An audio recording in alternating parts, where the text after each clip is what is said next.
Olá pessoal, tudo bem? Meu nome é Alex, sou professor de atualidades aqui da equipe do CPV e vamos para as nossas questões aí da prova da GV, ok? Bem, foram 5 questões de atualidades, a prova seguiu uma tendência, o padrão, foram questões que priorizaram a política internacional, né? Geopolítica, tal. Lógico, apareceu também o assunto Brasil. Vamos às questões. A questão de número 1, a nossa primeira questão, número 56, tá, é a respeito da polêmica ou da tensão na Península Coreana, um dos assuntos mais importantes desse semestre, muito comentado nas nossas aulas, que envolve a Coreia do Norte. Então foi apresentado um textinho, né, uma reportagem, o Conselho de Segurança da ONU aprovou, dia 7 de março, um novo pacote de sanções contra o governo da Coreia do Norte. A 4ª rodada de sanções impostas pelo Conselho de Segurança da ONU à Coreia do Norte faz parte de uma nova tentativa de conter o programa nuclear e de mísseis balísticos no país.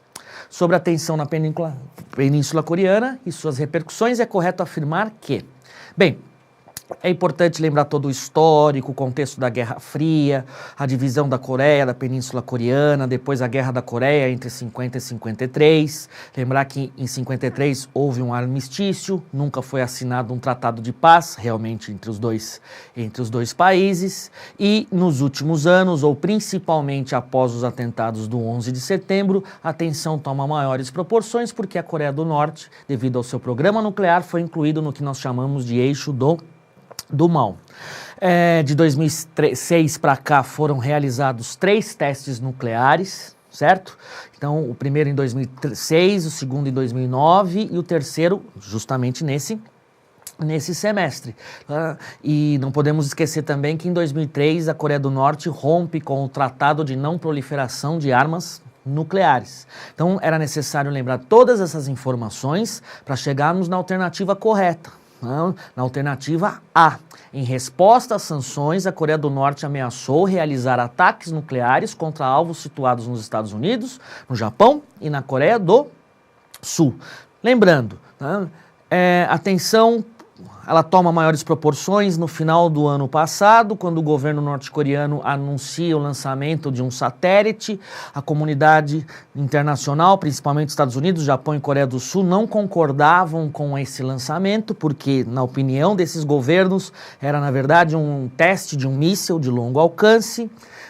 Sanções foram aplicadas e, devido a essas sanções, o governo norte-coreano realiza o terceiro teste nuclear, ok? E aí nós temos toda essa tensão. As outras são alternativas falsas. No caso da letra B, eles colocam que a China condenou as sanções, coisa que não aconteceu. Sabemos que a China tem o poder de veto no Conselho de Segurança, mesmo sendo um parceiro, a China não compra essa briga, vamos dizer assim. Na alternativa C, eles colocam que o novo líder, um líder norte-coreano, Kim Jong-un, que assumiu no finalzinho de 2011, garantiu o abandono do programa nuclear, e que, de certa maneira, que esse programa também estava relacionado apenas à unificação da Península Coreana, não faz sentido. Na D, também fala-se da possibilidade do fim dessas sanções, coisa que não acontece. E na E, fala sobre o tratado, o TNP. Uma questão esperada e sem problemas, ok? A questão de 57 é uma questão sobre África, especificamente sobre o Sudão do Sul.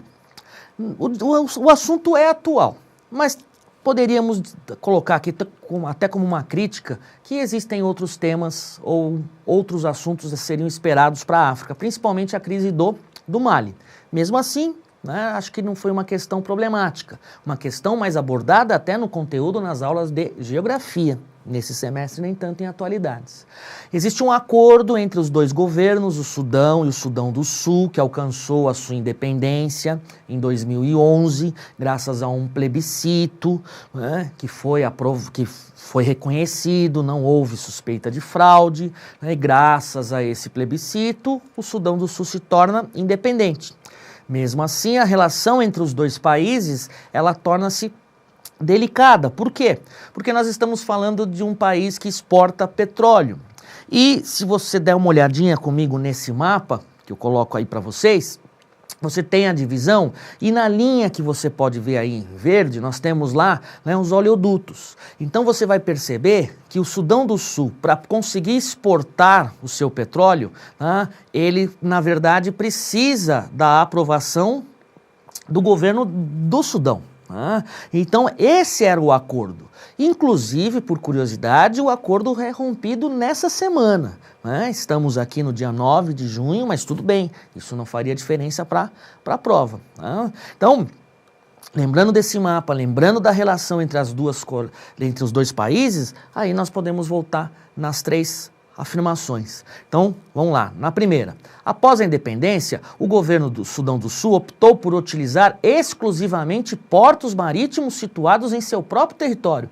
Acabamos de ver o mapa, não existe litoral no Sudão, no Sudão do Sul. Então, isso é inviável. Então, bastava lembrar, ter um conhecimento geográfico aí. Na frase 2, na afirmação 2, o governo do Sudão não reconheceu oficialmente a independência do Sudão do Sul, alegando fraude no plebiscito. Não aconteceu esse questionamento. Sobrou só a frase 3. Ambos os países reivindicam a posse de territórios ricos em petróleo situados na zona fronteiriça, que é justamente a região que no mapinha aí eu coloco para vocês em azul. Você tem ali a região de Abyei, que é uma região disputada, tal. Então era necessário que o aluno lembrasse dessa disputa. Ok? Então, uma questão talvez mais para geografia do que atualidades, mas tudo bem. Questão de número 58. Essa foi a única questão praticamente que aborda a realidade brasileira. Recentemente, aí divulgado nos meios de comunicação, imprensa, de maneira geral, começou o julgamento de um dos episódios mais polêmicos aí da nossa realidade, da década de 90, que foi o famoso massacre, o episódio do massacre na casa de detenção de São Paulo, a popular, o Carandiru. Ok? Foi apresentado um textinho, sobre uma notícia, sobre o fato e sobre o massacre referido na reportagem e suas consequências é correto afirmar. Acredito que nenhum aluno teria dificuldade, por mais que já 20 anos depois, é um assunto que foi muito comentado na mídia e a alternativa correta, a letra C, em razão do massacre e das mudanças na política carcerária por ele desencadeadas, a casa de detenção em São Paulo, popularmente conhecida como Carandiru, foi desativada. Basta o aluno lembrar, conhecer um pouquinho também da nossa cidade, a região ali, onde tínhamos a casa de detenção, o aluno chegaria facilmente nessa alternativa aí. Ok? Uma questão, acredito, sem problemas também. A questão de 59 foi outra questão amplamente esperada, comentamos nas nossas aulas. No semestre passado, crise do euro, o assunto foi abordado, dando ênfase ao desemprego. Nesse semestre, a bola da vez é o Chipre. Então falamos sobre todos os problemas que levaram a um colapso do sistema financeiro, a crise propriamente dita. Foi apresentado um textinho que já ajuda muito o aluno. O acordo para o resgate do Chipre foi recebido nessa segunda, 25 de março, com indignação pelo governo russo e com aplausos da União Europeia, capitaneado sobretudo pela chanceler da Alemanha, Angela Merkel. A líder alemã disse que o resultado é correto ao responsabilizar os reais responsáveis pelo problema e ao distribuir o peso do programa de ajuda. Bem, vamos fazer um breve histórico aqui da situação na zona do euro. A crise do euro também é chamada de crise da dívida. 2 pontos fundamentais, déficit orçamentário e dívida externa. Para os países amenizarem essa situação, recorrem a empréstimos que são concedidos pela Troika, expressão que nós usamos para 3 organismos, FMI, Banco Central Europeu e a Comissão Europeia. Além dos empréstimos fornecidos pela Troika, o país consegue também capital, recursos, com venda de títulos da dívida. Também é um empréstimo. E agora, esses empréstimos, principalmente liberados pela Troika, eles na verdade são liberados com algumas imposições. Os países devem realizar o quê? Cortes nos seus gastos, as famosas medidas de austeridade. Agora, no caso dos países afetados, sabemos que nos últimos anos um deles foi a Grécia. A Grécia conseguiu 3 empréstimos, né, da Troika, que somando os 3, mais ou menos em torno de 349 bilhões de euros, e foram feitas ainda 2 negociações com os credores, bancos ou países que compraram títulos da dívida grega. Né? E com essa renegociação, os credores avaliam que as perdas variaram entre 50% chegando até 74%. Esse é o ponto. O Chipre é um paraíso fiscal. Apesar de ter uma economia extremamente frágil, né, o país tem esses bancos, o esquema para ser um paraíso fiscal atrai investimentos estrangeiros, principalmente investimentos da Rússia. E o que acontece? Os bancos do Chipre compraram títulos da dívida grega. Quando o governo grego, pressionado pela Troika, faz uma negociação com os credores, esses bancos do Chipre foram afetados. Né? O governo do Chipre, ou os bancos, recorrem ao governo do Chipre e, obviamente, o governo do Chipre vai recorrer à Troika. Né? E o acordo fechado para que o Chipre conseguisse um empréstimo em torno de 10 bilhões foi o quê? Mais do que medidas de austeridade. Foi necessário taxar as contas bancárias. Os depósitos bancários eram taxados. Foram 2 acordos. Aqui, a questão, falamos nas nossas aulas, o aluno não precisava saber talvez o detalhe do primeiro acordo que não foi aceito e o segundo, mas era necessário lembrar que qualquer depósito bancário foi taxado para contas, né, que com mais de 100 mil euros a taxa inicial era de 10%, com contas bancárias com menos de 100 mil euros a taxa era de 6,75%, isso gerou indignação, revolta, protestos, mas era isso que o aluno precisava lembrar. Vamos à alternativa correta? Letra D. O acordo de resgate mencionado na reportagem incluiu uma taxa sobre os depósitos bancários, afetando os grandes correntistas, porque no final das contas, no segundo acordo, as contas que foram afetadas foram aquelas com mais de 100 mil euros, ok? Vamos dar uma olhadinha nas outras alternativas só para não ter problema. Na letra A, o Chipre foi o primeiro país da zona do euro a solicitar a ajuda da União Europeia. Não, falamos com muita ênfase nas nossas aulas, foi o 5º país a recorrer a esses empréstimos. Na letra B, o acordo mencionado na reportagem foi firmado entre o Chipre e os Estados Unidos. Não, Chipre e Troika.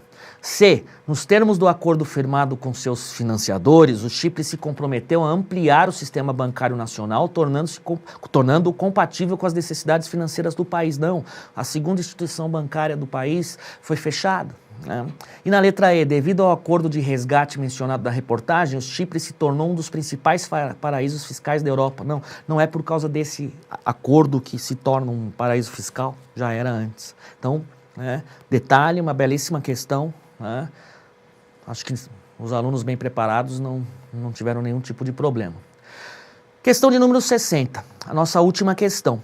Um detalhe em relação a notícias divulgadas na mídia, mas é uma questão interessante, mesmo que o aluno não lembrasse de todo esse tratado, que na verdade também está sendo discutido nesses últimos dias aí, hoje, repito, o acordo mesmo foi fechado agora, mas tudo bem, desde abril um aluno já deveria talvez ter noção, saber desse acordo. Então vamos à questão. A longo prazo, dizia o economista John Maynard Keynes, estaremos todos mortos.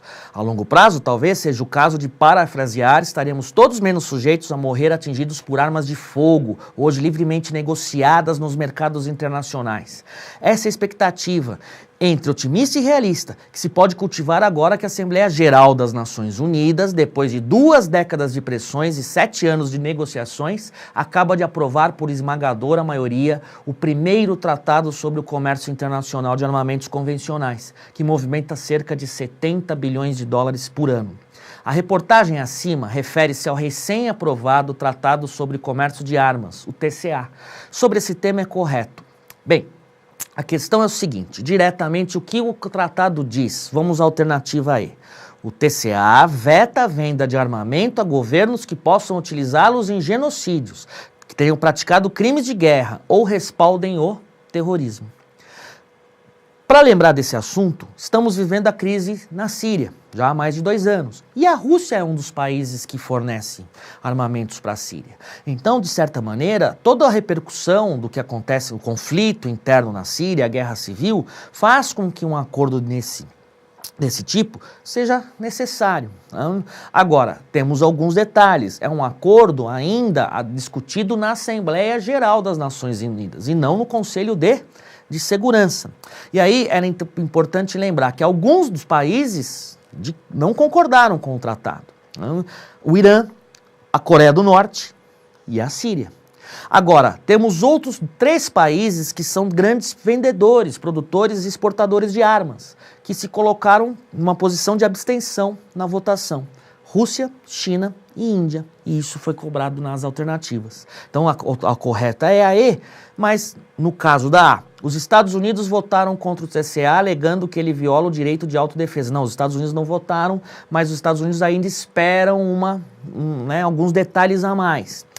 Na B, o TCA restringe duramente as vendas domésticas de armamentos leves nos países signatários, o que contribuiu para a demora nas negociações. Não, é um tratado internacional, não se fala da venda interna.